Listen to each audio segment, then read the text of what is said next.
Chapter 3, September 23, 2407, 0930 hours, USS Dragonfly Bridge, Utopia Planitia Shipyards, Mars, Sector 001. Captain Seth walked onto the bridge of the Dragonfly for the very first time. Admiral Roth was already there in full-dress uniform. The bridge was incredible. His first impressions left him with few words to describe it. Dark, sleek, imperial. The design harkened back to the days of the Enterprise D, where a large wooden arc stood in the middle, where it encircled 3 command chairs. In the center stood the captain's chair, the highest of the 3, where a bright light poured down and gave the chair an imperialistic feel, or at least a highly exaggerated sense of importance. The 2 helm controls were literally pits in the ground. 2 egg-shaped holes in the ground, one on each side, but both at the front of the bridge, each equipped with a console and chair. To use the controls, the helms officers literally had to jump into the chairs that stood inside the pit. The main viewer was huge. Not in the vertical sense, but it was in the horizontal sense.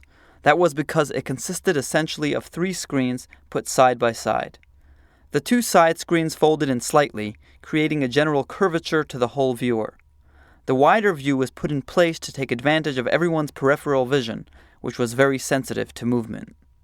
After all, the only thing better than 1 big screen was 3 of them. People started pouring onto the bridge. Among them were Starfleet officers, news reporters, Federation politicians. Captain Seth just wasn't used to so much attention at one time. There were so many varied people now that Seth couldn't tell if his own senior officers were among the audience or not. As he walked around the new bridge, a forward young girl of Brazilian descent in full uniform came up to introduce herself. She couldn't have been more than 22 or 23 years of age. Captain, I wanted to be the first to welcome you to the Dragonfly. I'm Ensign Ester. I'm your new helms officer. Pleasure. I'm Captain Darren Seth. It's good to finally be here. I can't tell you how excited I am to be here and to serve under your command. I hear the navigation system for this ship has been completely reconfigured from standard design. I hope you know how to fly this thing. Absolutely. The new system was part of my latest training at the Academy last semester. You just graduated? Yes, sir. This is my very first assignment. You must have impressed Admiral Roth to be assigned to this ship. I'd like to think so. Then again, the more experienced helm officers probably wouldn't even know where to press the gas pedal on this ship anyway. Confident, too. You know how to leave the dock on my order without scratching the paint? Just say the words. The Admiral began walking to the center of the bridge, just in front of the main viewer, to begin his speech. May I have everyone's attention, please? I'd like to make a few remarks before we send Captain Seth on his way. Today marks a momentous day for the Federation. It marks the end of fear and the beginning of a new era of exploration. For too long following the Great War, we have cowered in fear. We have retracted our borders. We have cut resources towards our fleets. We have allowed enrollment of our young into Starfleet to dwindle. We allowed public confidence of our great Federation to wane. This only puts us in more danger in the face of our enemies. No longer.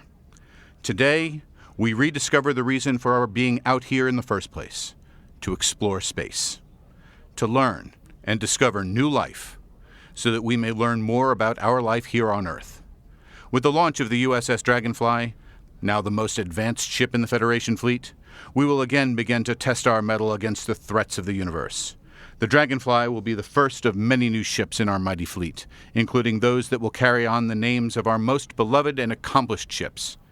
And with each successful mission that is carried out by the Dragonfly and her crew, we will be closer to restoring faith in our mighty Federation. So, don't blow up the ship on your first day, Captain. Understood? No promises, sir. Computer, transfer all command codes to Captain Darren Seth. Signed, Admiral Ethan T. Roth. Stardate 63844.8. Transfer of command codes complete. I relieve you, sir. I stand relieved. Helm, take us out. An applause rippled through the entire bridge as the Dragonfly gracefully left the space dock. It felt very smooth, not a single bump or rumble.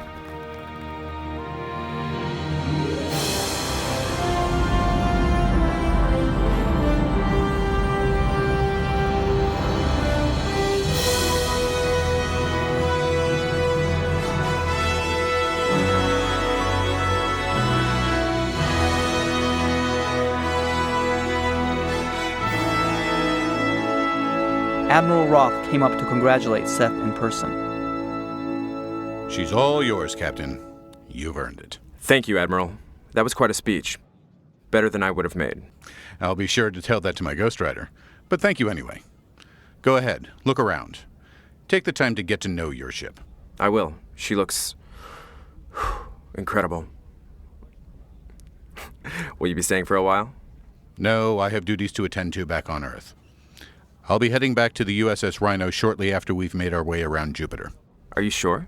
Once we leave the system, we won't be back for months. It's all right, really. It's yours now. Once we're off the ship, feel free to take her around. After a little shakedown time, you'll soon be receiving your orders from your first mission from Admiral Kim. Very well then, Admiral. I look forward to it. Good luck, son.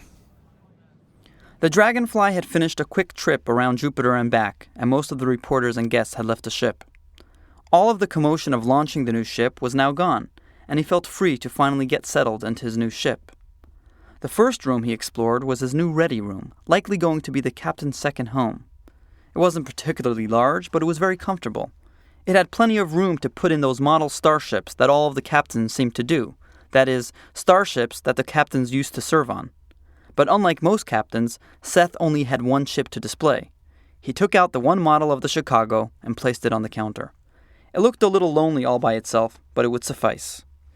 The captain sat at the chair of his desk, both of which seemingly floated in midair. Green tea.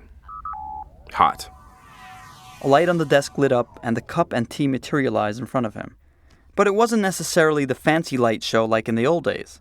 It looked more like the cup and tea grew from the desk.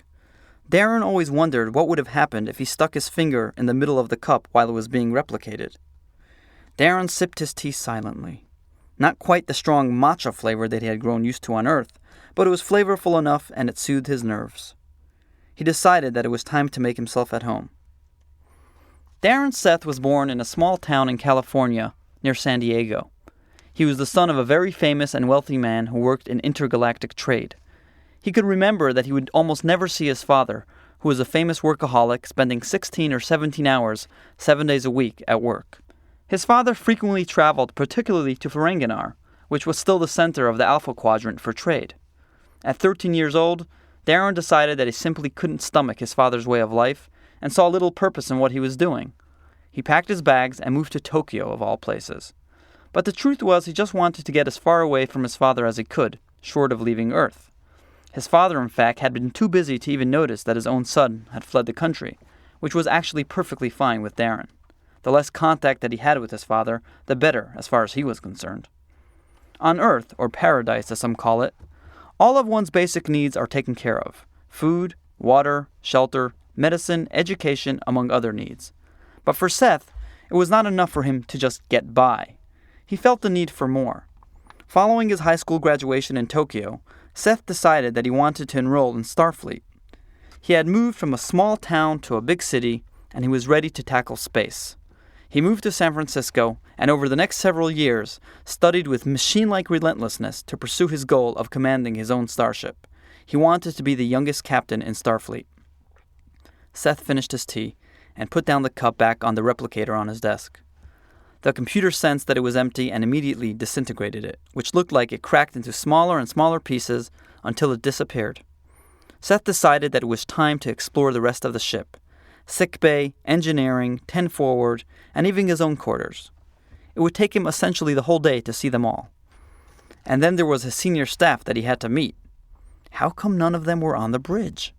Seth left his ready room and proceeded towards the turbo lift. But before he even reached it, he could already hear a beeping sound coming from one of the computer panels. Captain Seth, there's a ship approaching us, sir. Oh? What kind of ship? Federation? Yes, sir. It looks like someone's here to give us a send-off. Who is it? It's the Excelsior.